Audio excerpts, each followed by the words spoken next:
welcome to another exciting adventure on Riding Through the Unknown. I'm your host, Michael, and before I introduce our guest, I want to take a quick moment and just remind everyone as we go through all these episodes and everybody's sharing their experiences. I share mine. That's what they are. They're our experiences. We're not asking anyone to believe us or to rally behind us. We're just sharing information. So if you like the information, please click the like button.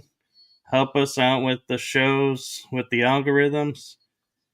And if you don't, bless you. And I hope you find a show that you do like. And we're always here if you change your mind. With that being said, I am so privileged and blessed to have this guest coming on to the show, making her first appearance. And I cannot wait for you all to hear what she has to share. So I am going to turn it over to the one, the only, amazing Olivia James. Hi, thank you for having me. Thank you for coming on and being a guest. Thank you. I guess I can start if you want me to. I can start where I usually do. Um, so when I start a show talking about just like my story, I always start at the beginning because it was so important for me to have this origin and to find the origin of how all this started out and how it all happened to me. So that's why I always start at the beginning because it's the most important part to me, how I came to be in the programs and that kind of thing. So I always say that I had very interesting parents. So at a very young age, my father, pretty much right out of high school, was recruited into military intelligence. He was stationed on the German-Russian border, and he learned German in a very short time where he was trained at. And he was a code breaker, and they did a lot of like intelligence work there. When he came out of the intelligence, he kind of got wrapped up. I don't want to say wrapped up because I feel like he had more choice in it than we probably know. He started working with, we consider them cartels now, but the time when he was working with them, they weren't necessarily called cartels. They were kind of like a crime syndicate, things like that. So, and if anybody knows anything about the cartels in the 60s and 70s, there was a lot of research that shows that they were heavily involved with a lot of various three-letter agencies and that kind of thing. And anyone can go and research that and look that up and find that information. It's not anything new. So he was doing a lot of major drug trafficking. It wasn't just like something minor. And he was working with these cartels in Mexico. So what his role was to do was to bring large amounts of heroin back and forth across the border. And he would do it by various ways, boat, train, bus, and he was also a pilot, so he could fly. So things were going really well. He met my mother. They had a couple of kids. I was just a baby when this was all going on. And she was his partner, and she was doing a lot of the money laundering with him. And she was very young herself. She kind of just followed directions, that kind of thing. But they were making a lot of money at a very young age. And, something like that is not going to do well for young people, if you know what I mean. So they kept going. He was doing all this. And what happened was he became addicted to his own product. So he became kind of like a liability for them. He was missing drops, he was missing meetings and things. Things weren't going the well because his addiction had taken over, and he was doing a lot of things that he hadn't done before. So that kind of got him in trouble with these groups that were in power. And they were trying to scare him a little. So they were doing these they did one, like, I don't know, it was a raid, but it was more like something to scare him. And nothing happened. Nothing came out of that. And he really didn't change. He could, if anybody knows anything about addiction, it was really difficult for him. So the second time he got raided, they had gotten tired of, his nonsense kind of. And this second raid was really bad. And he was looking at serving probably life in prison for what he was doing. And there was, in our small town, there was a huge public trial. There was pictures of him in the newspapers, constant articles. It was a really big thing. It was a really big deal back in those days. And this was like early 70s. And Like I said, he looked like he was going to go to prison for a long time. And as the trial went on, towards the end of the trial, before he was going to go to prison and be sentenced, something happened, and he just was let go. They just literally just said, "We have the wrong person," and he was released. And they actually gave him a government job. So they hired a known drug trafficker and heroin addict for a local government position. So I thought that was really interesting. And anybody can look at that and see that that's not a normal thing. That's not normal for somebody for that to happen. So, and what I was finding out through all my discoveries, I recently actually, my awakening has only been for about, I want to say, less than 5 years, from what I've really had memories rushing in and really made a lot of discoveries and a lot of hard work, a lot of healing to go into finding all this information. A lot of my abilities started to come back. And that's, part of the reason how I got so much information is from what I can do now, and not do, but what I've rediscovered I could do. So a lot of the information I have from my father is because he's passed away. He's passed away for a long time now. So how I've gotten so much information is because I'm something of a remote viewer, a trance medium, which I call spirit hosting. And I've been able to host my own father and let him speak through me and give me this information about exactly what had happened, even though I knew what had happened because my mother's still alive and she was able to tell me all this, the information that she has. But to get details from his own perspective about what was going on in his life, it was very important for me to have that. And it was a gift for me for him to, when he comes to me, he is able to speak in his earth language, meaning that he can speak in the personality he had when he was here on earth. And that was really important to have that. Like I said, it's a gift. No matter what he said about me or how he felt about me at that time, it was a gift to me to hear that because I needed the truth, and that was the most important thing to me. So once he had that happen, I found out that the reason why he was able to stay out of prison is because he made it kind of like an exchange. And what they wanted was, one of his children, that was me. And he was able to sign me over for the programs in order to stay out of prison. And in his way, he thought that he was doing a good thing for doing that because he was saving everybody else. He got to have a normal life, but, he lost everything in terms of monetary value. He had nothing left, but, he got to live a normal life and not be in prison, but all the money was gone. Everything he had like that was really gone. And all he had to do was, hand me over to them. And he said, he said that he didn't know, well, when he was speaking through me, he said he didn't know exactly what they were doing to me because whenever he would let me go and I would come back from one of the program visits, that I looked normal, that I didn't speak, that I didn't cry, nothing. He couldn't tell what was wrong with me. And that's, a sign of like mind control, MK Ultra. Of course, I'm not going to speak or say anything because, that's how we're trained. So around age 7, is actually when I got very much introduced into, a distinct MK Ultra program. And this took place at a psychiatric hospital on the East Coast. This particular hospital isn't open anymore. So I'm sure if some people wanted to do research, they could kind of narrow it down. So at this hospital, I only remember going there when I was about 7. I remember I had pigtails in my hair that day. I was wearing these little jeans, a little sweater. And when I got there, I saw a woman come out of the building, and this was the main programmer for my program. And she had white hair that she would pin up on the sides, and she always wear these really nice pantsuits. And it just wasn't, she just wasn't the type of person I grew up around. I grew up in a particular type of neighborhood, based on, my father's activities. We grew up in a particular type of situation, lifestyle, that kind of thing. So she was different from what I was used to.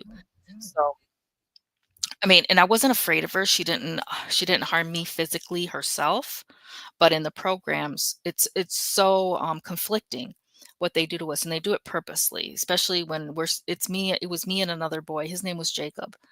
And what they were trying to do is she was particularly trying to get measurements for a process called syncopated dissociation, which they wanted me and this other child they wanted real evidence that we could both dissociate at the same time, and what kind of scientific outcome that would be based on that, what measurements could be taken, things like that, based on our dissociation at the same time. So they were putting us into, you know, various activities at the same time.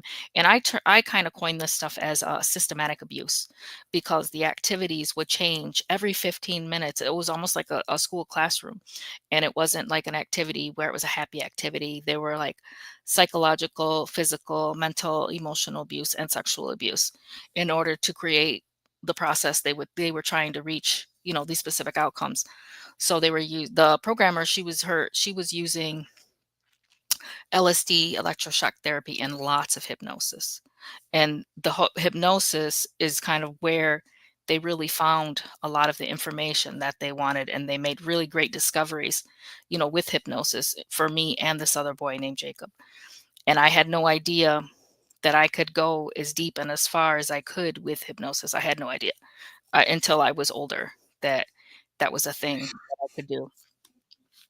So during these times of, you know, trauma, they were trying to break down our psyches as children and rebuild us into what they wanted us to be, and what they could think of for future jobs, future missions that they might need us for, any different agencies that would want to contract, with us for. So me and this little boy, we became what they called prize pupils and successful in this program, which meant that we took to the abuse. And after a while, we did not show any response emotionally or physically. We stopped wanting anything. We stopped asking to eat. We stopped asking to go to the bathroom. We didn't speak really. And from what I remember, we had pushed our speech so far back into our minds, we wouldn't speak, that I feel like me and this little boy had a connection other ways, using our minds to connect, because we were doing so much activities and pushing ourselves into such a deep dissociation that we were almost opening other senses, in order to interact.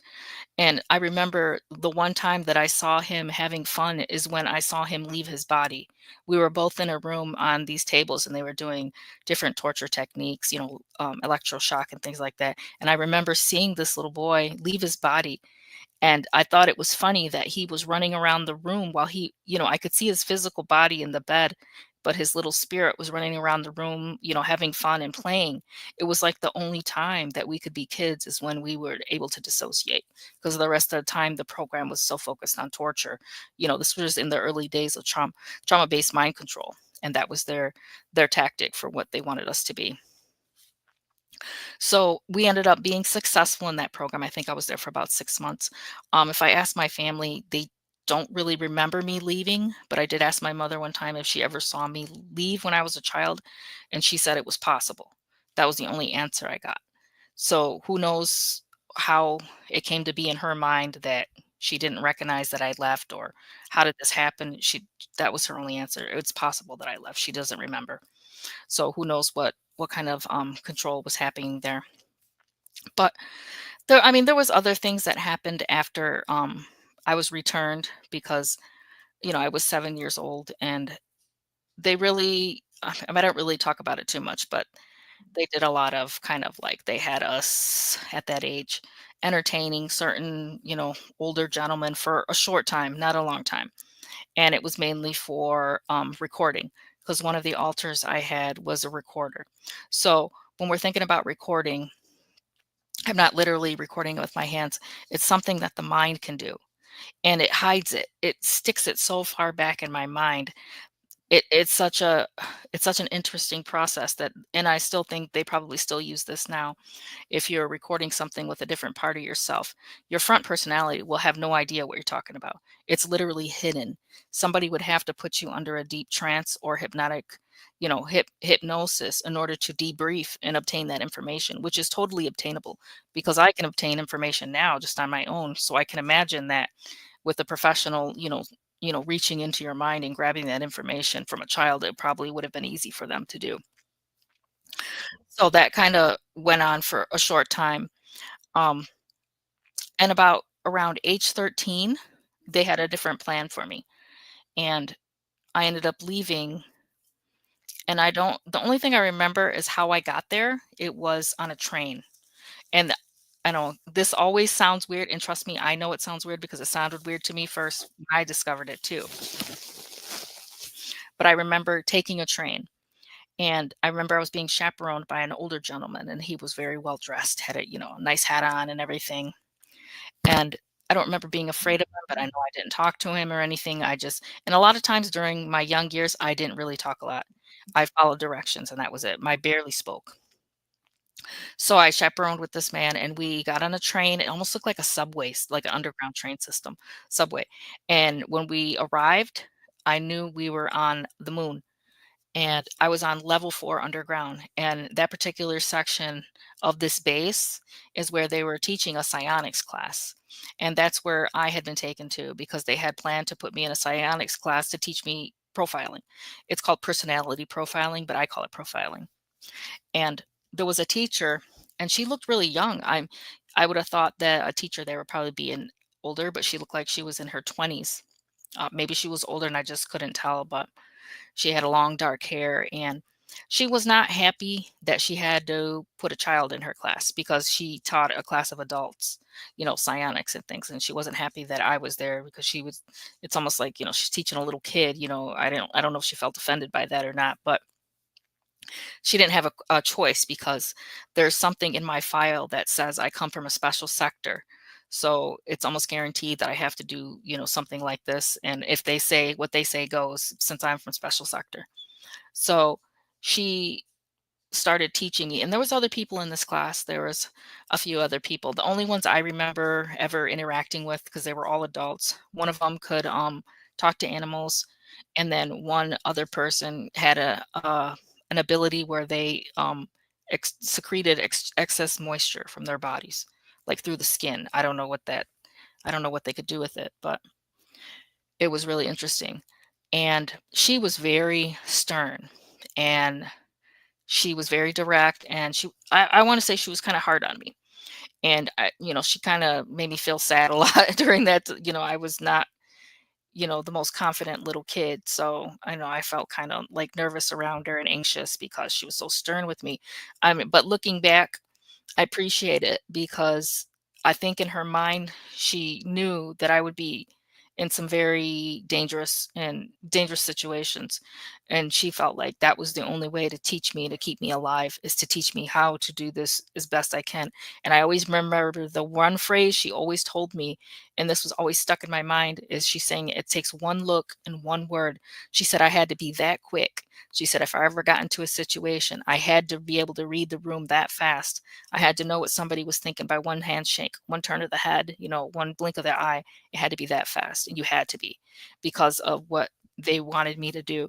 And a lot of the work they wanted me to do when I was older would involve like corporate espionage and things like that.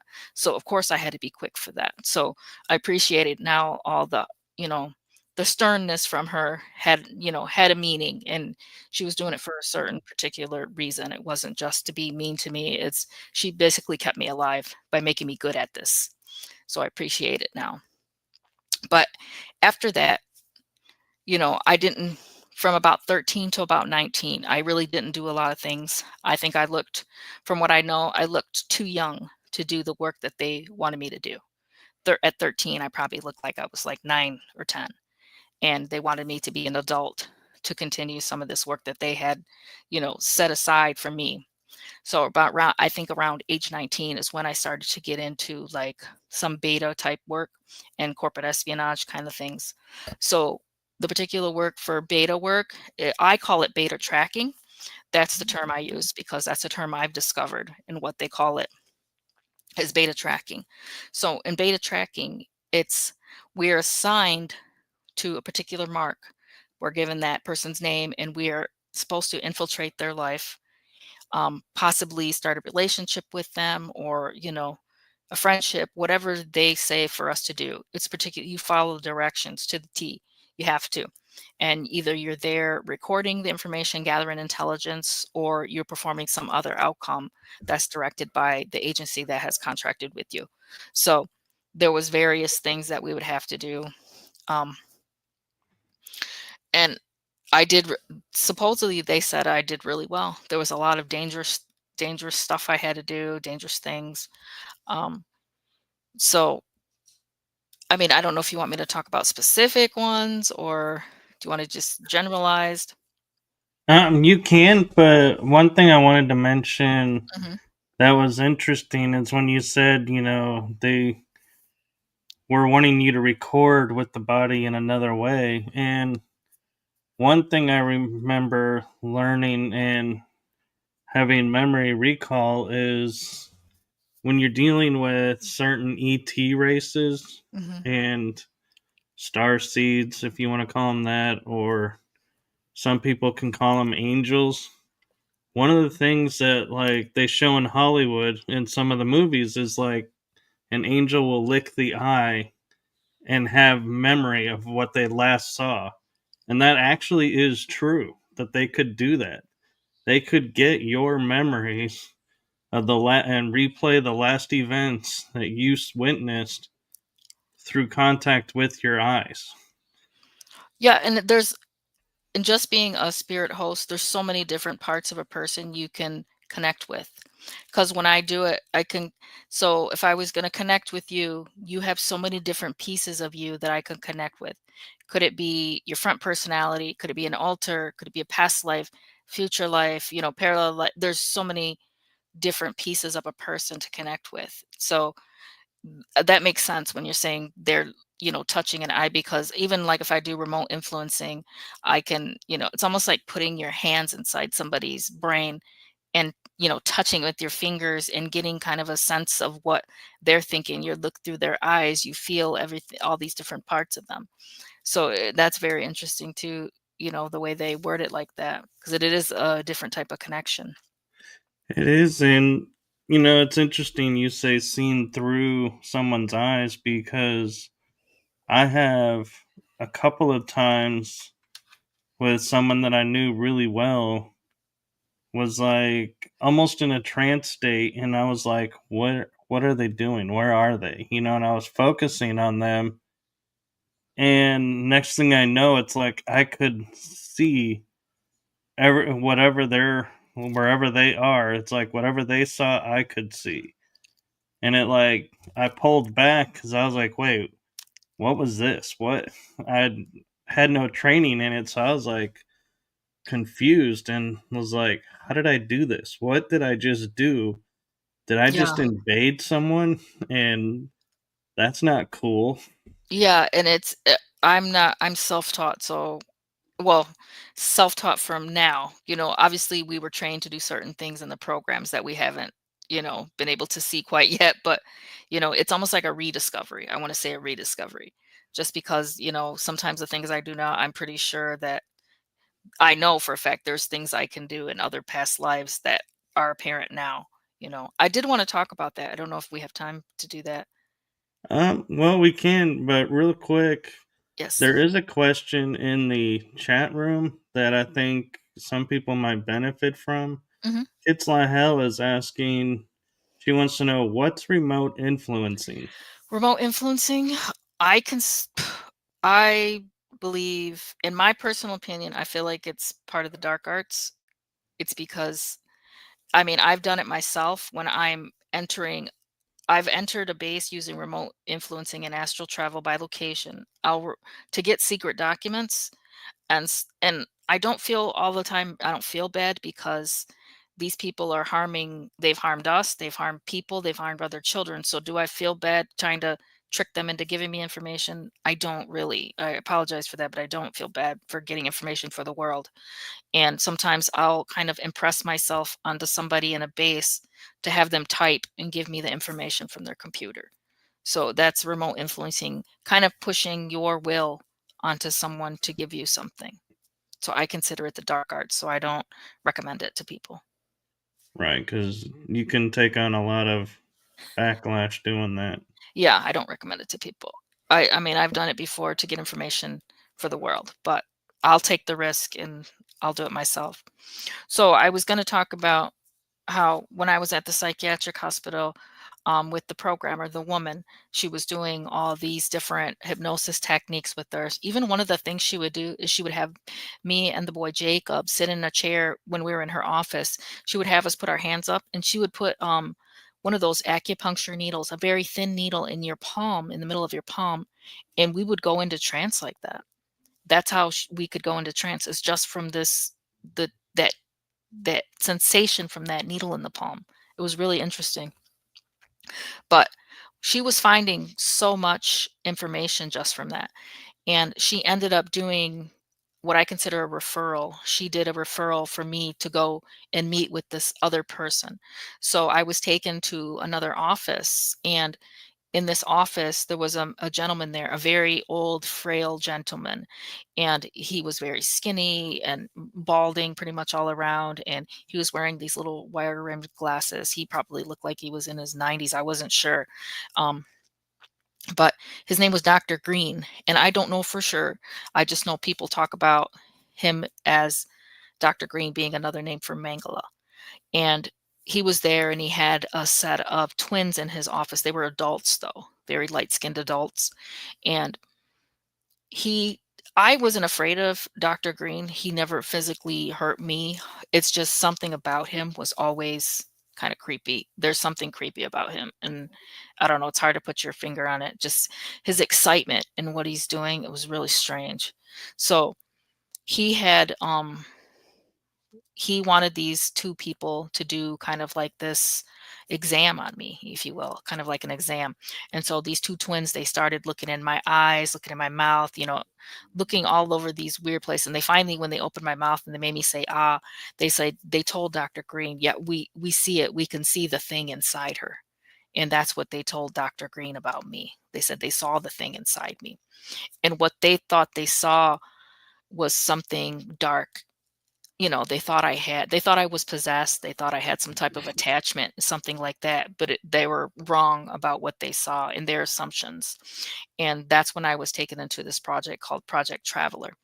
Um, this is a project where it's actually an occult project that's tied to the government. They're trying to kind of almost like harness power behind that dark side, because that is huge power. It's like the force behind the force. We think of, just the dark side as something we see. We've learned about in books and movies. It's so much more than that. And they want to kind of take control of some of that. So they think that they can control some of these entities or something. And they thought that I had an entity attachment, but they were wrong. And that's how I was going to talk about how I got identified for this program. It was through my past lives, through the hypnosis techniques that the programmer was conducting at this particular hospital. So I was going to talk about some of the past lives and how it corresponded to actually their abuse tactics, their alter creation, and then their how they would foster the development of some of these abilities in me, to have them rediscovered in me at a later time to be used by their programs and their shadow agencies. So one of the past lives that they discovered was through me. They discovered these things through me when I was just a child in hypnosis. So one of them is when about the 1400s, it was in Italy. And I was somebody, I guess I would be considered a medium in those days in the 1400s. So I was a widow. I had two children. My husband had passed away. And, I was just trying to make it, and take care of the kids. And I had this ability, and I thought I was helping people. They would come and offer me vegetables and things like that for a trade. I would let them speak to loved ones, that had passed away. And I really thought I was doing good. I was doing a good thing, but the word got around, and somebody in the village had to, talked about what had happened and what I was doing. And these men came through our town, and they came to my house, and they punched me in the face, and they dragged me off in a wagon and took me to a dungeon. And in that dungeon, and my two little boys they had to go with my uncle, and he took them for me. And at this dungeon, they did so much torture. And I remember one of the torture methods, they were hanging me from the ceiling by my arms. And they were trying to get, like I said, get a confession about, am I conspiring with the devil and what I was doing. And I never gave them what they wanted. And I didn't die. They didn't burn me at the stake or anything. I died from starvation and dehydration, because they didn't feed us. They didn't give any water or anything like that. But I was so angry at them. And I that kind of stayed with me. That anger at those men for what they did, it stayed with me because I had that. It was only because I was a medium, so I was really angry about that. There was another life that I had, and this was one that I'm sure they saw, and they really probably felt like they could use this because there was a life where I had almost like sociopathic tendencies. It was in the 1800s. I think late 1700s, early 1800s, from what I can guess. I don't really know the time frame, but it was right around there. And I was a man in this life, and I had been living on my own a long time. I had been a street child because my parents died so young, and I traveled around. I traveled the country, going from village to village, finding work, things like that. And I actually had met somebody on my travels that was just like me. And we thought we made a partnership, and we would go and travel around, and we would do things like, you know, assault females, and, you know, to meet their end sometimes, if I'm trying to say it very politically correct. We would travel around, assault women, and have them meet their end if that was our choice that day. And we had been doing that for a really long time. And like I said, I think we were both sociopaths. And we had gotten to one village, and we had gotten careless, I believe, because I don't think we thought we could get caught. We gotten careless, and we had just assaulted somebody. And we went to a local pub or tavern, and we were drinking with the local people. And somebody found this person out in the field, and they knew it was us because we were the only new people in this town. They knew who it was. And me and my partner, we ran as fast as we could. We ran to a barn, and we thought we were safe, but they ended up locking us in and set the barn on fire. So we died from being burned alive. But I really believe I deserved it in that life, and I'm glad they, made sure they burned us down because we needed that. I just remember in that life, the last thing I remember is trying to climb up into the rafters to, escape kind of like the smoke and heat, but that didn't help. Somebody asked me, do I think these are real or these were implanted? No, these are not implanted. There's no Do you know how hard it would be? Especially, I've written two full books on this. I write 2 blogs. Do you know how difficult it would be for me to make up this entire thing, hundreds of pages worth of information, be able to relay it constantly to every show I go to, and to be consistent with the information? I would have to be a literal genius to pull this off. I'm just saying that's the gist of that. There's no You'd think about that. Think about how hard and difficult that would be for a person to do that. So, Well, that actually brings up an interesting side question, though. In my opinion, is we know being in the programs and everything with the mind control that they do and everything that there are cover memories that are put in to help block recall. How do you tell the difference I between personally don't what they have plant? I don't realize, and I don't notice, I don't have an experience with cover memories. So I don't think that's a uniform thing across all mind control. I don't have any idea about cover memories. I've experienced V2K and things like that. Cover memories has not been in my personal experience. There may be other people in the programs that have had that. I particularly don't have an experience with that. So I don't have a story or an opinion on it. Okay. And Kids on Hell was asking earlier as you were describing your what how did we term it? I want to make sure I'm on the right the remote influencing. Mhm. If there's a way that if someone's doing that, can you block it? I actually got blocked once, and I was in a underground base in Australia. I had put my hands into someone to type out information, and I got detected very quickly because these bases are protected by their own team of remote viewers. So I call them the counter remote viewers. When I'm going to do something, I call them the counter remote viewing team. They were so quick. I was only able to do it for about 2 minutes. And she was on a computer, and right across the screen I was, literally, what I call it is like being inside someone, like possessing someone. So she was on her computer, I was making her type all these to try to get project names and things like that, and right out of the blue, this in big words flashed across her screen, and it said break screen. And as soon as she saw that, she jumped up out of her chair, and I got pushed. I almost got thrown out, like, of her, like thrown back and back to my spot where I came from. So they had detected it pretty quickly, and they said break screen right on her computer. Okay. And ASIC 9, I think I'm pronouncing that right, was asking, I'm not familiar with ACIO. Are you? I don't I've heard of that before, but I'm not a part of any organization.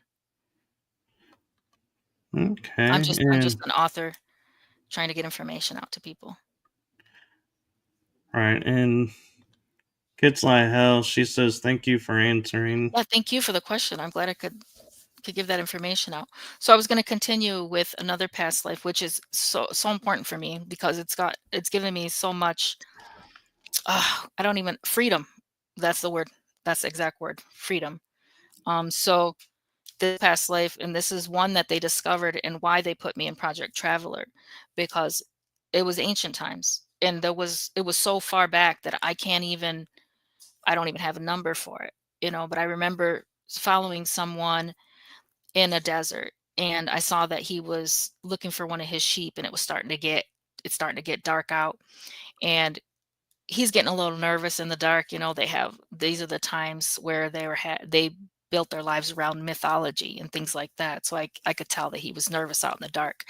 And I crept up behind him, and I started just saying things in his ear, like, asking him where he was going in his language and things like that. And I thought it was very fun. I thought it was hilarious. It was fun. It was how I, got my entertainment. And he was terrified. He couldn't see me, but he was so scared and knew I was there. So that's kind of the thing I did in those times, and it was a very seductive time. I remember that, and it's different from the way things are different now, because in that life, I would be called, what some people would consider, a dark entity, or daemon, or, the demonics, but I called myself a dark jinn because I was one of the jinn. And we had our own hierarchy where we were a race of beings. We weren't just, people think of like those darker entities as, I don't know, we get a lot of our information from books and movies and things, but knowing what I was, and knowing, what I experienced, it was really interesting, because I know for a fact when I was living that life and doing what I was doing, I did not know what the word evil was. I had no idea what evil was. I didn't know I was evil. And, people kind of assign that label to me, you're an evil, you're a demon, and things like that. But how would I didn't even know what I was. All I knew is I did my job, and I was doing what I was supposed to do, because I had taken a role as kind of like, a victimizer. I would find somebody, infiltrate their life, you know, oppress them. And my main goal was to take their whole life over and wait for them to allow me to take over their body so I could destroy their life in any way I could. And that's what my job was. And I thought I was doing a good thing because I was giving people what they wanted. In my dark gin mind, I thought I was doing what people wanted, because they did call out to me. You think that people don't call out to these beings? They do all the time. We call it a heart call. We call it the beckoning. When somebody calls to us, you go to them. And that's what I would do. If somebody called to me, I would go to them, because I feel like, oh, they want me to take over their life. They want to break. And in the jinn mind, I thought that I was supposed to do that, because when people want that experience of darkness, I came to give it to them. I was doing my role in my job of what I was supposed to be doing here on earth. So it was like me being able to find this particular experience of mine led me to a lot of freedom, because I know it's so hard for people to realize and to acknowledge that they had done some bad things in the past. It's very difficult to do that. You have to be a specific, it's very difficult. Trust me, to acknowledge your own darkness, that shadow inside yourself. It's very hard to find. It's very hard to acknowledge. And it's given me so much freedom to just say and be able to say that I was a dark entity, and I was being able to do that.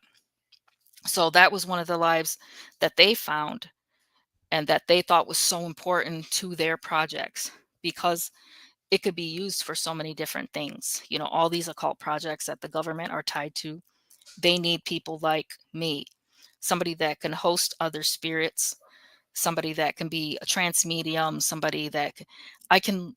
So it's like I I'm still able to possess people. That's why the ability has been rediscovered in me, is because as a jinn, I was able to possess people. And I can do that now. And I can also allow people to possess me. So what I do is spirit hosting, and I consider it a form of voluntary possession. That's because of my past lives, I can still do this. So if I put myself into a deep enough trance and it doesn't harm me, I don't recommend this to other people. I don't want anybody else to try this. I go into such a deep trance that I'm able to open myself up, and I can allow pretty much anything to take over my body and speak. And that's how I get a lot of information, is by allowing certain things to speak to me, speak through me. And they can, and it's not definitely not a channeling. I don't want anybody to think I'm a channeler. I'm not. I'm a spirit host, and actually entities are the ones that taught me that word. That's how I have that word, is because they told me that's what I am, that I'm a host. So I call it hosting. So I've had so many experiences of hosting various beings. And it's not just, I don't just allow the demonic. I've allowed various religious figures, historical figures. I've been able to, talk to my own father, handlers. you know, I can go back in the past and view memories, view past lives of other people, see them on different planets. I can go there. It's such a really cool ability to have in order to obtain information for people. It's really interesting to be able to do this. So I don't get harmed physically, emotionally, or mentally or psychologically by this. So it's a little bit easier for me to do things than probably somebody else. It's interesting hearing this because you just triggered a memory in me, and it's like you're saying, going to sound strange because I was doing a future regression, Hmm.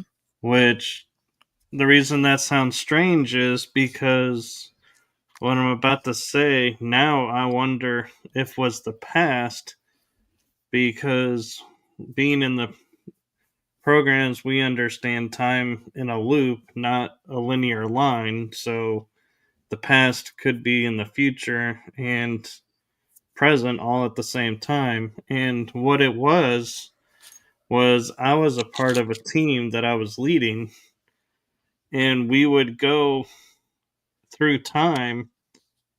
And the suit I was wearing at the time, I didn't know how to describe it, but now I would say is the nano suit. Hmm. And we would instantly be able to communicate with everybody. We would automatically talk their language, and it would automatically translate their language into our language. And so we were able to communicate as if we had always been there, and our outfits would adapt to, like, you're saying, being in the desert nomadic, Hmm. robes. We would appear in the robes, even though that's not what we were wearing. And so it's interesting because now I wonder, was that the past being in a program, and my mind in the regression didn't know how to comprehend it, so it made it look like it was in the future. I would trust trust yourself over that. I wouldn't put any doubt in your mind. If you were in a tied to your highest self, like I do when I go under and do trance, I attach to my highest self. I reach out to my highest self. That's why I trust what I experience. So if I was you, I would trust your experience and don't question yourself.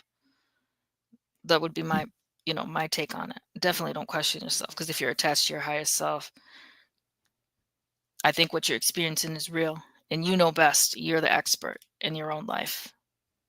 Right. And that's why I was like, it sounded so similar to what you were doing. And that's why I started to think, wait, could it be I was actually looking at the past? It could be all those. I remember I've been to the in-between place. In my experience, I call it the in-between place. And that's where I go and meet my spirit guide after I die. He took me to the in-between place after I was one of the past lives I had. I was trying to go to I was supposed to be in the Revolutionary War, and I died on a horse before I got there. But my spirit guide called me to the in between place. And when I got there, we were kind of like laughing and giggling. It wasn't like a stressful thing. I kind of had that earth anxiousness at first, and I kept telling him I was hungry, and he kept saying, "You're not hungry. There's no hunger here." He thought it was funny that I kept saying I was hungry. He said, "You're not hungry here. There's no hunger here." And he just said, "Where do you want to go next?" He's like, "That was really interesting. Do you want to go forward? Do you want to go backward? You can go anywhere."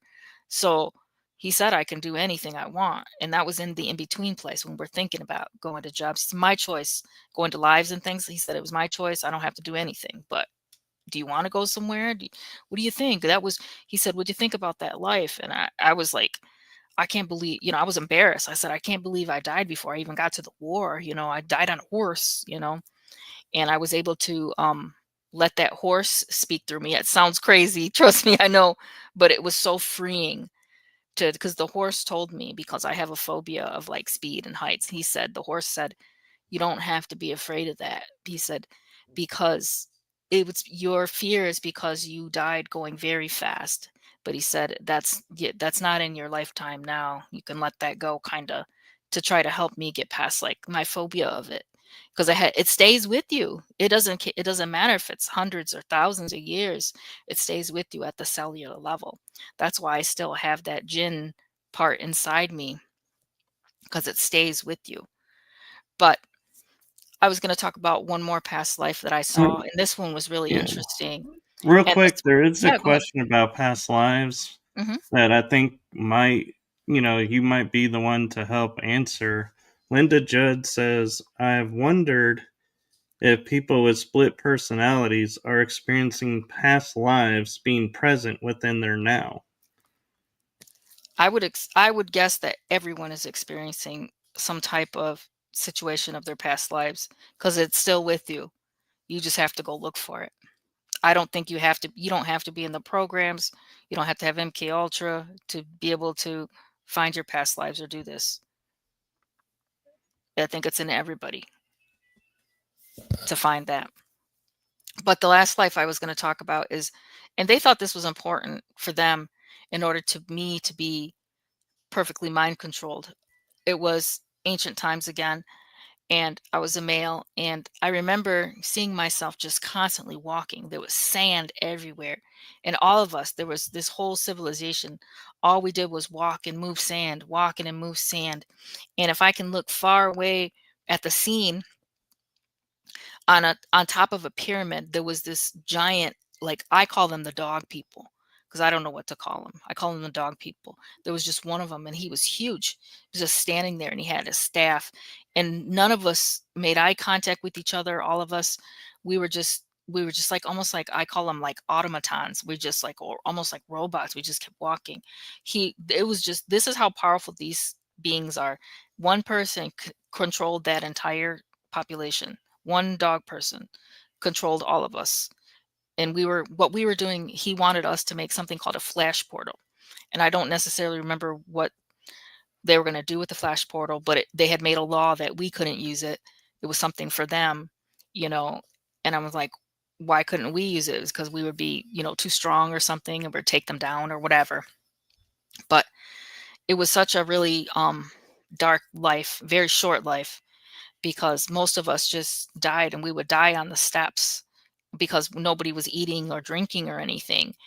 And he was just using us up until we die. And they were making their pyramids that way, just using people constantly, making these flash portals too.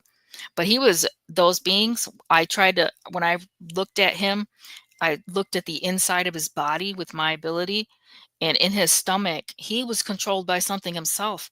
There was almost like this glob of worms, black worms, like sentient thing inside of his solar plexus area. So he was the host for something else I don't even think he knew that it was in there.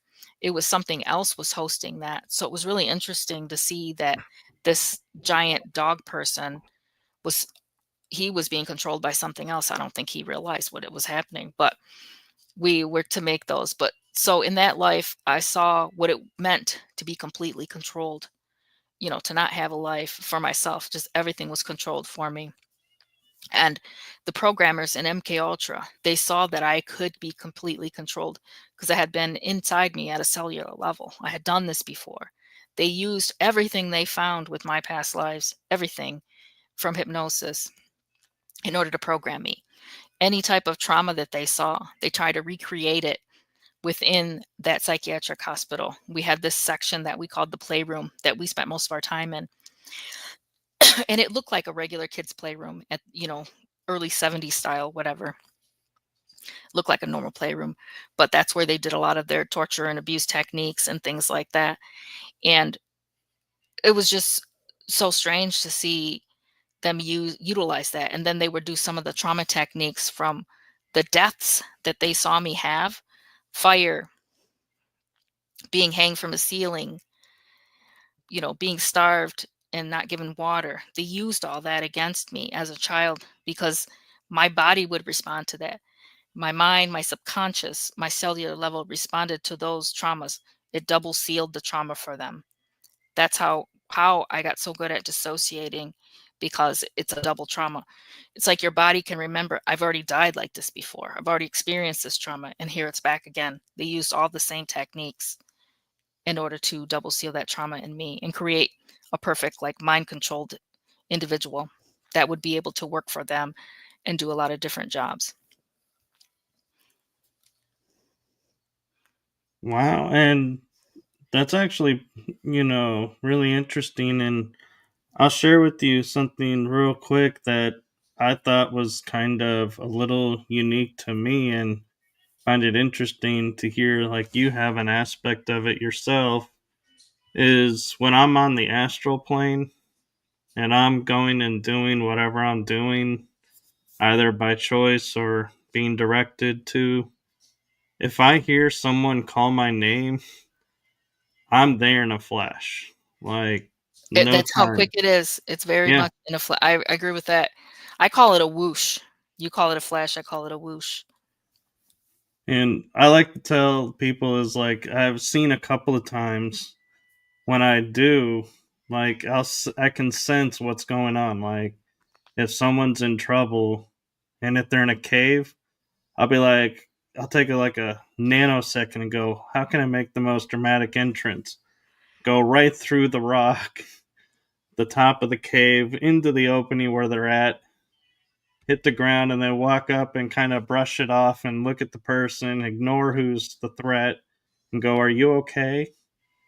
And then turn and look at them, and it's like, I've seen this. Or the other one that I've done is just appear out of thin air and be like, what's up?